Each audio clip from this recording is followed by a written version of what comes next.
বাবু খাবি না? খেয়ে নিবি চ। হ্যাঁ মা, তোমাকে না একটা কথা বলার আছে। আচ্ছা ঠিক আছে, ওগুলো পরে হবে, চল চল আগে খেয়ে নিবি চল। আমি যেটা বলছি তোমাকে সেটা শুনতে হবে। আমি পচাকে ছাড়া কিন্তু বিয়ে করবো না। না না মা, হয় না। আমি পচাকের সাথে আমার 5 বছরের সম্পর্ক। না না, পচাকে আমি ছাড়তে পারবো না।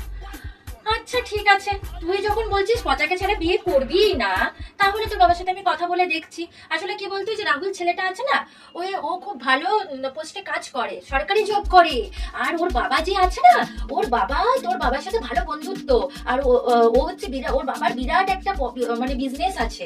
তো সেই জন্যই ভাবছিলাম যে তোর সাথে বিয়েটা দিয়ে দেবো। ঠিক আছে, তুই যখন করবি না আমি কথা বলে নেবো সেটা নিয়ে।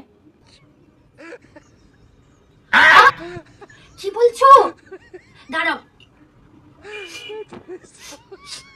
হ্যালো পচা, আমি পারলাম না পচা।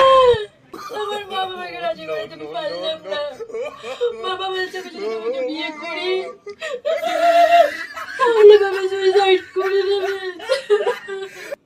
আর মা বলছে বৃন্দাবন চলে যাবে। আমি কি করি ওদের কষ্ট দিই বলো? না বাচ্চা, আর বিয়ে হবে না। আমি পারবো না আমার মা বাবাকে কষ্ট দিতে বাচ্চা।